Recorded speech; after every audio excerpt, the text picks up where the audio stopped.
સુરતમાં ફરી મોડી રાત્રે ડિંડોલી વિસ્તારમાં ખૂની ખેલ ખેલાયો હતો. માથાભારે અને ગુસ્સી ટોક આરોપી પ્રવીણ કોળી ઉર્ફે પ્રવીણ આંબા નામના યુવક ઉપર જીવલેણ હુમલો કરવામાં આવ્યો હતો, જેમાં તેનું ઘટના સ્થળે જ મોત નીપજ્યું હતું. આ ઘટનાની જાણ થતાં જ ડિંડોલી પોલીસનો કાફલો સ્થળ ઉપર પહોંચી ગયો હતો. પોલીસે મૃતદેહનો કબજો લઈ પોસ્ટમોર્ટમ માટે સ્મીમેર હોસ્પિટલ ખસેડ્યો હતો અને સમગ્ર ઘટનાની તપાસ પણ શરૂ કરી છે.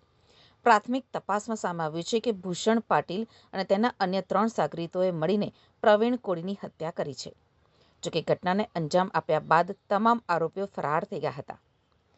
પોલીસના જણાવ્યા મુજબ મૃતક પ્રવીણ કોળી સામે અગાઉ પણ વિવિધ ગુનાઓ નોંધાયેલા હતા. હાલ ડિંડોલી પોલીસ ફરાર આરોપીઓને ઝડપી પાડવા માટે અલગ અલગ ટીમો બનાવી સઘન શોધખોળ ચલાવી રહી છે. ડિંડોલી પોલીસ સ્ટેશનમાં લક્ષ્મણનગરમાં એક 29 તારીખ અને 30 તારીખની રાત્રે લગભગ 12:30ની આસપાસ એક ખૂનનો બનાવ બનેલો છે. જેનું ખૂન થયેલું છે એનું નામ છે પ્રવીણ ઉર્ફે આંબો આધાર કોળી. એની ઉંમર વર્ષ આશરે 32 વર્ષની ઉંમર છે અને અહીંયા જ જયેશનગર જે ખૂન થયું એની નજીકમાં જયેશનગર વિસ્તારનો રહેવાસી છે.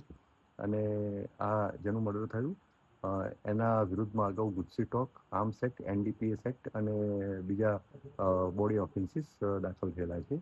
અને આ મર્ડરની અત્યારે હાલ ઇન્ક્વેસ્ટ પંચનામું કરી અને ફરિયાદ લેવાની અત્યારે કાર્યવાહી ચાલુ છે. પ્રાથમિક તપાસમાં જે હકીકતો મળી આવેલ છે એમાં એવું જણાઈ આવેલ છે કે આ જેનું મર્ડર થયું છે એના મર્ડરમાં ભૂષણ પાટીલ અને બીજા 3 આરોપીઓ ઇન્વોલ્વ છે. આ ચારે ચારની અત્યારે શોધખોળ સ્થાનિક પોલીસ કરી રહી છે. ગુનો ડિટેક્ટ છે, હાલ ફરિયાદ લેવાનું ચાલુ છે. જે ખૂનમાં જે ઇન્વોલ્વ જે છે આરોપીઓ એ પૈકીના ભૂષણ પાટીલ જે છે એના વિરુદ્ધમાં અગાઉ પણ મર્ડર અને ખૂનની કોશિશના વિવિધ ગુનાઓ દાખલ થયેલ છે.